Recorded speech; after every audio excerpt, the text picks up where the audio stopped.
የክልሉ መንግስት የተለያዩ ታጣቂዎች በክልሉ አሉ የሚባሉትን ከተሞች፣ ወረዳዎች በአብዛኛው በእንትን በማለት በመቆጣጠር በኃይል በመቆጣጠር የፍላጎታቸውን ለማስፈጸም ሲጥሩበት የነበሩና ከፍተኛ የሰላም መደፍረስ የነበረበት ክልል ነው እና በክልሉ ውስጥ የነበረውን ሁኔታ እንመለከታለን። 2 ዓመት ሙሉ በተሰሩ ስራዎች ህብረተሰቡም ሁኔታውን በሙሉ በማስተዋል ባየው እንደገና ደግሞ እነዚህ ታጣቂ ኃይሎች ይዘናዋል በሚሉት ጥያቄ እና ጥያቄያቸውን እናስመልሳለን በሚሉት መንገድ ላይ እየፈጠሩት ያሉት ሁኔታን በመመልከት ከእለት እለት የሰላም ሁኔታው በጣም እየተሻሻለ መጥቶ አሁን ባለንበት ሁኔታ ላይ ይገኛል። አሁን ያለንበት ሁኔታ ስንመለከት ለምሳሌ አማራ ክልል 22 ዞኖች አሉት። እነዚህ አሁን ከተሞች ትላልቅ ከተሞች ምንላቸው 8 አሉ። እነሱ በጣም ሰላማዊ ናቸው። 22 ዞኖች የዞን ከተሞች ሰላማዊ ናቸው። 265 ወረዳዎች አሉ። ከነዚህ ወረዳዎች ውስጥ የመንግስትን ፕሬዘንስ ሙሉ ነው ብለን መናገር የማንችላቸው አንድ በከፊል አንድ ደግሞ ከከፊል ከፍ ባለ መልኩ የመንግስት ፕሬዘንስ የለበትም የምንላቸው 2 ወረዳዎች ናቸው። እንግዲህ ከ265 ወረዳዎች መንግስት ራሱን መትከል ችሏል ማለት ነው የክልሉ መንግስት። በዛ ውስጥ ከክልሉ ወረዳዎች ውስጥ በታች ደግሞ ከ4000 በላይ ቀበሌዎች አሉ። ከዚህ ውስጥ ከ80% በላይ ባሉት ሙሉ ለሙሉ መዋቅሮቹ ወደ ነበሩበት ተመልሰው አጠቃላይ መሰረታዊ አገልግሎት እየሰጡ ነው ያሉት። ያ ማለት ግን ቀሪዎቹ ከመንግስት ተጽዕኖ ውጭ ናቸው ወይም በሌላ ኃይል ቁጥጥር ውለዋል ሳይሆን ከክልሉ የቆዳ ስፋት ከአጠቃላይ የስነ ምህዳር አስቸጋሪነት አንፃር ተደራሽ ያልሆኑ ማለት ነው።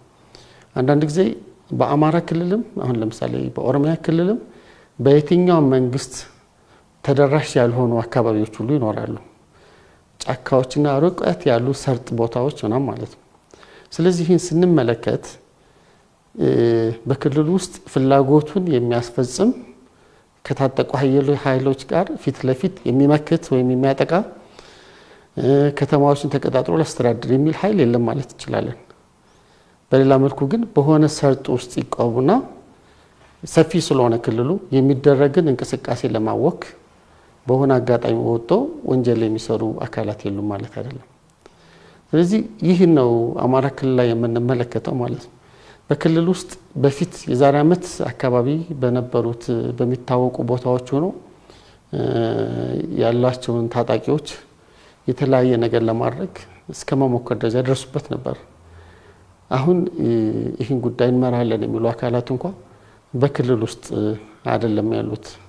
ተሻግረው ደንበር ተሻግረው ወደ ጎረቤት ሀገራት ሁሉ ብቅ ጥልቅ የሚሉበት ሁኔታ በክልል ውስጥ ምንም ብዙም ያንን ያህል ተጽዕኖ የሚፈጥሩበት ሁኔታ አይደለም። የተገኙ ውጤቶችን አፕሪሼት በማድረግ ቀሪ በታችኛው መዋቅር ላይ መንግስት እግሩን ተክሎ ለህብረተሰቡ የሚገባውን አገልግሎት መስጠት፣ ሰላምና ጸጥታ ማስከበር የሚችልበት ሙሉ ለሙሉ ቁመና እየደረሰ ያለበት ዋዜማ ላይ እንዳለ ነው ማብሰር የምንችለው ማለት ነው። ይህ ሲሆን ለምሳሌ እንቅስቃሴዎችን ስንመለከት እንቅስቃሴዎች ላይ ማረጋገጥ የሚቻለው አንድ የጸጥታ ተቋም አይደለም። ለምሳሌ ዞኖች በሙሉ ቁመና ላይ፣ ወረዳዎች በሙሉ ቁመና ላይ፣ ቀበሌዎች በሙሉ ቁመና ላይ ሲባል የነዚህ ድምር ውጤት ነው አጠቃላይ የክልሉ ጸጥታ ጉዳይ የሚባለው ማለት ነው።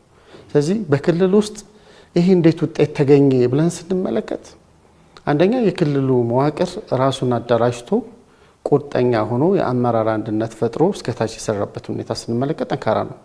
ሁለተኛ የክልሉ የጸጥታ መዋቅር ራሱ የማረጋግሙ ጠንካራ ሆኖ ወደ ነባር አቅሙ ተመልሷል።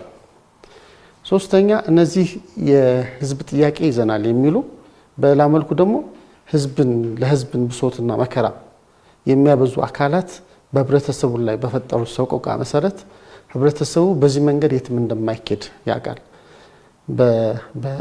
በአካሄድ በዚህ ዘመን በጣም ትራዲሽናልና ኋላ ቀር በሆነ መንገድ የመንግስትን ስልጣን ለመግደርደር መሞከር ጊዜውም ሁኔታውም የማይፈቅድበት ዘመን በመሆኑ ማለት ነው።